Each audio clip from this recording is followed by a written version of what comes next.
အားလုံးပဲမင်္ဂလာပါရှင်။မြေရဲ့ဆိုဖမ်းမစင်တဲ့ကနေပြန်လဲကြိုဆိုလိုက်ပါရစေ။ဒီကနေ့မှာတော့ငါးကင်ကင်းမီမီကိုပြန်လည်ဝပြပေးသွားမှာပဲဖြစ်ပါတယ်။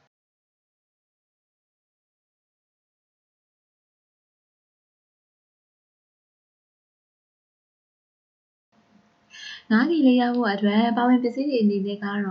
ငါးလိုပါမယ်။နောက်ပင်စိမ်းလိုပါမယ်။ဖတ်ဖယ်ကျွတ်သွန်ဖြူဂျင်းစပလင်တမယာသီရှမ်းနန်နန်နဲ့ငယူသီးမုံအကင်မုံစားရည်လိုပါမယ်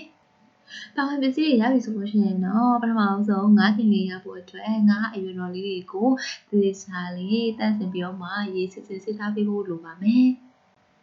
ငါးကင်လေးရဖို့အတွက်ကိုပထမဆုံးအကင်မှုန်ထဲကိုစီပူလေးထည့်ပြီးတဲ့အခါကျတော့အကင်စီလေးလုပ်ပေးပါမယ်။အကင်စီလေးရပြီဆိုလို့ရှိရင်တော့နောက်တစ်အနေနဲ့ကြက်သွန်ဖြူငရုတ်ကြီးနဲ့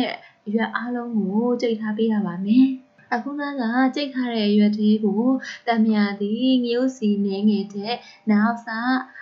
အရသာမုံခရုစီနဲ့ပဲငှက်ပြားကြီးအချီတို့ထည့်ပြီးတော့မှနှက်ဆက်အောင်နယ်ထားပေးရပါမယ်။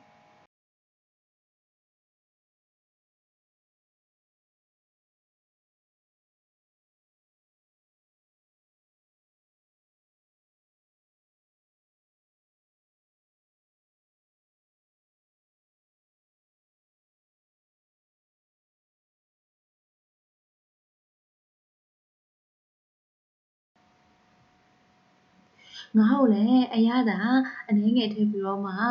ရေစစ်ထားတဲ့ငါးလေးတွေကိုနှက်ထားပေးရပါမယ်။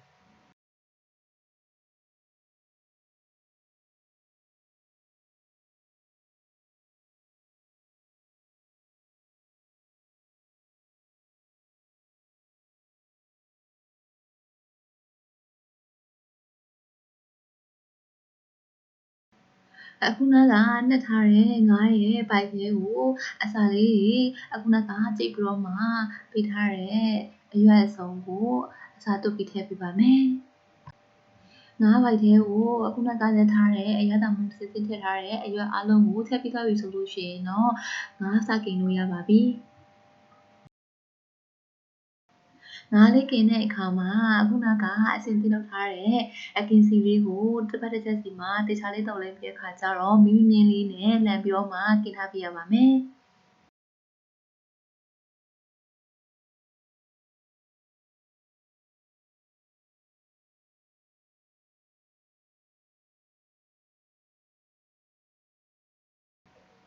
ငါးကင်လေးအနည်းငယ်ရောင်လေးပြောင်းလာပြီဆိုလို့ရှိရင်တော့အရသာရှိလာတဲ့ငါးကင်လေးရပါပြီ။ဗီဒီယိုလေးကိုဆုံးဖြတ်ကြည့်ပေးတဲ့အတွက်ကျေးဇူးအများကြီးတင်ပါတယ်။ကိုယ်စိတ်နှပြကျမတင်တတ်ပါစေ။ဗီဒီယိုလေးတွေကိုကြည့်တဲ့ဆိုရင်တော့ like and subscribe လေးနဲ့အားပေးတော့မှုပါနဲ့နော်။ပိုကောင်းတဲ့ဗီဒီယိုလေးနဲ့ကြိုပြန်လာခဲ့ပါမယ်။တတပါ။